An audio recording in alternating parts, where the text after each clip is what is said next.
Hey guys, what's up? This is Blake from Matt Kite here for another episode of the Transition playlist.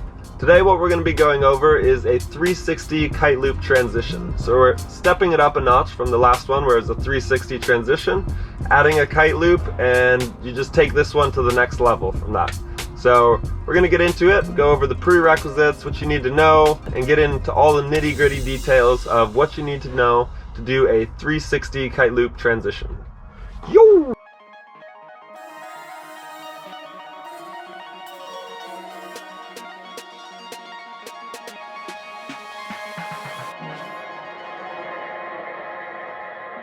Alright, so let's get into it. The prerequisites for this trick are that you should know how to jump already. You should know how to do a kite loop or down loop, some sort, just so that you understand how the kite works, how everything that you're going to be doing goes seamlessly. You want to take it slowly, step by step. You don't want to just rush into things and just go for this trick if you don't have the little things built up along the way. So just make sure you know how to do all the little steps along the way first. And we, along with plenty of other people on YouTube, have tons of videos teaching you jumps, kite loops, back rolls. The 360 spin we already made a video on. So that's a 360 spin, not an inverted back roll. So the difference between these two is a 360 is simply just a spin in a full rotation, whereas a back roll is a spin as well. It's just where you drop your shoulder and you get more inverted. So make sure you know how to do a back roll, make sure you know how to do a transition, make sure you know how to kiteboard, and make sure you know how to jump and kite loop. Visualization for any trick is key, so just remember you want to, before you go into this trick, watch this video, think it through, look at the steps, and for me I always am helped by writing. So for me, if I write something down, it really helps me out because for example, these tricks, I'm going into 5 different steps on how to do a 360 Kiteloop transition. So I'll be teaching you every step along the way, and this is what I found to break it down to be the simplest. Step number 1 is a light pop and send.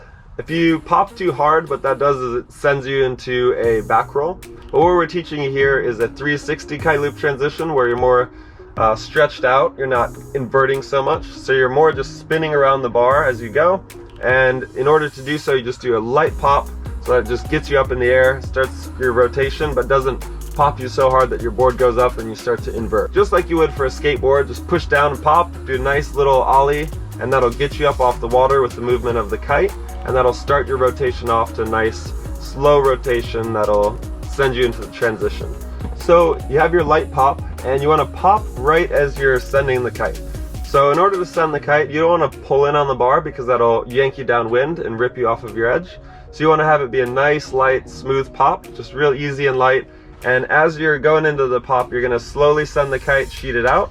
So you just send the kite sheeted out, and right as it's reaching the zenith, that's when you're just going to pull in and do your light pop. So you want to do them simultaneously, so that right as the kite's going over your head and you're pulling it on the bar, you're going to pop and it'll lift you out of the water.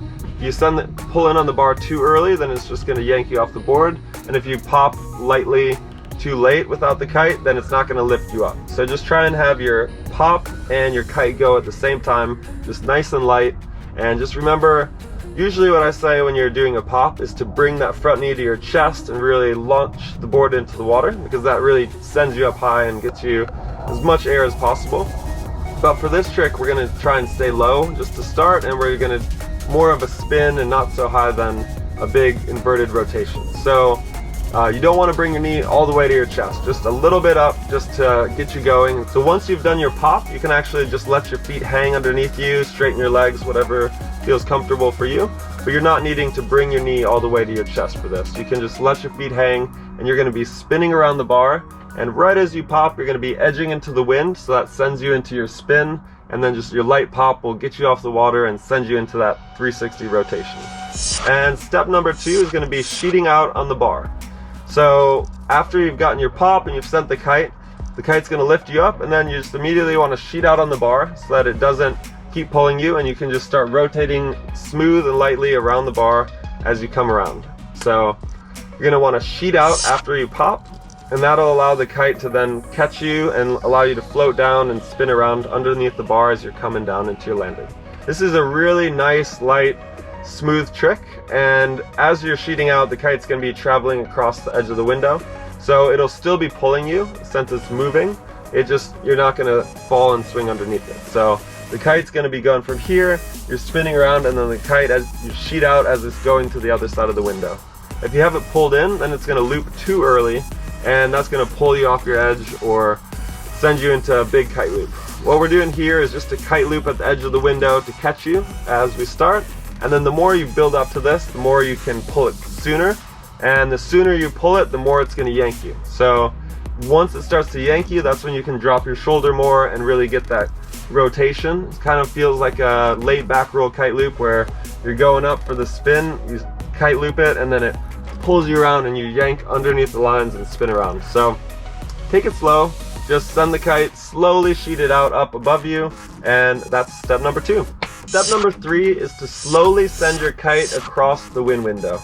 The reason you want to do this is as you're doing your back roll or your 360 rotation, you're going to want the kite to be slowly traveling across the wind window to keep you up and aloft and spinning around underneath the bar.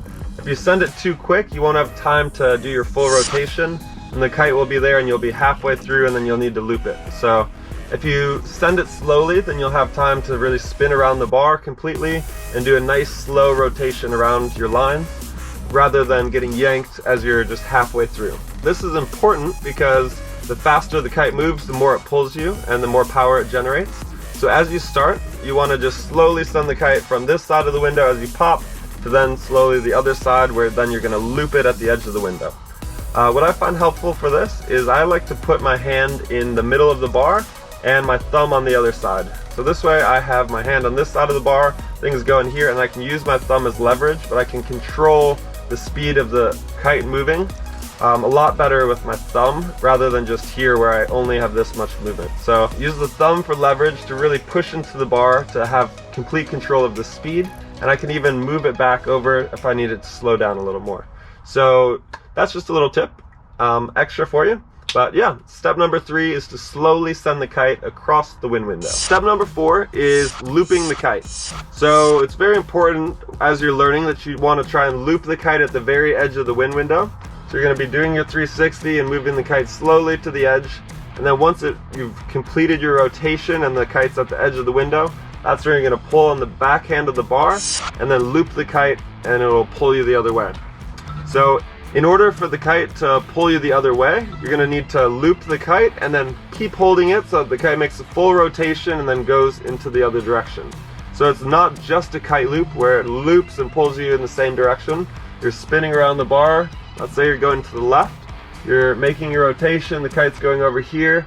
You're going to loop the kite at the edge of the window, make it have a full rotation, and then go the other direction. So if you're going to the left, you want it to pull you to the right. So the kite loop, what you can do here is as your hands are in the middle of the bar, your kite's going to be moving slowly across the wind window. Once it reaches the edge of the window, that's where you're going to push and pull, and you're going to really crank the bar so that it makes that kite loop.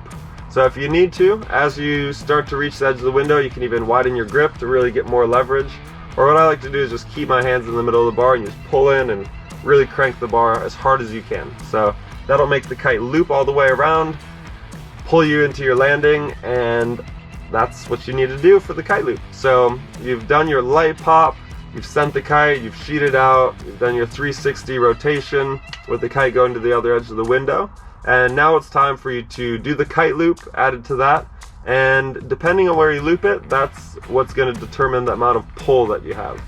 So what I mean by this is if you loop the kite early, it's going to loop in the middle of the wind window, and it's going to be a proper kite loop that's going to yank you downwind.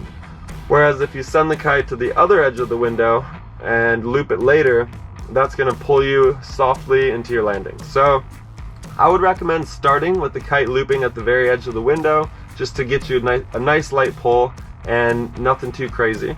And then as you go, just start widening your grip a little bit more, cranking on the bar harder and pulling it a little sooner, so that as you get that 360, you can even do like a 360 almost late back roll kite loop rotation into your transition. So you can just play with it, adjust, but as you start, I just recommend starting at the edge of the window, looping it there, and then slowly working your way to the middle where you get those powered kite loops. And after that, step number 5 is to simply sheet out. So if you've done a kite loop before, you know that once the kite loops, if you keep it pulling in, the kite's going to stay pulling you in the wind window, and it's just going to keep pulling you downwind. So as soon as you make that loop around, you're going to want to sheet out, and what sheeting out does is opens up your kite to then shoot up above you, and that's what catches you. So sheeting out with the kite loop is like your parachute, and that's what catches you and makes a softer landing.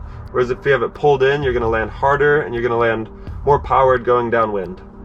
So if you want to do that, then you can work your way into just really powered sent kite loops to really land hard and with a lot of force and power. It looks cool and everything, but as we start, we're just going to be doing these 360 late at the edge of the window kite loop rotations. So that's it. Pretty simple one here.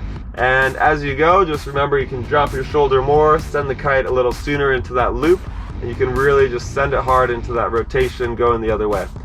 So I hope you guys enjoyed this video, and I'm stoked on this new van. Check it out here. So I'm gonna build this thing out, and Hillary and I are gonna be able to travel around the US. So if you guys wanna link up somewhere, we'd love to do clinics, demos, tours, anywhere. So just let us know. We got the e-foils, we'll be stacked with kite gear. We got this sweet new van to adventure around with. So really excited about it. I just started a company called Olsen Adventures. OA is what the logo is going to be, and we're going to be just hosting adventures and camps and clinics around the world wherever we are, and just link it up with people like you that want to kite and have fun. So definitely shout out to us, hit us up in the comments below, let us know what you think about these videos, if you have any requests or whatnot. But we always enjoy making them and hearing from you guys, people listening to them. So reach out to us, let us know, and we hope to link up with you somewhere around the world. So yeah, that's it. We hope you guys enjoy this video, and click the eye icon if you want that drop down, all the written steps and whatnot, and it'll give you a more in-depth look to our camps and everything that we're doing. And hope you guys have an awesome day and enjoy these when you get out on the water for a chance. So that's it, and we'll see you next week. Whoop.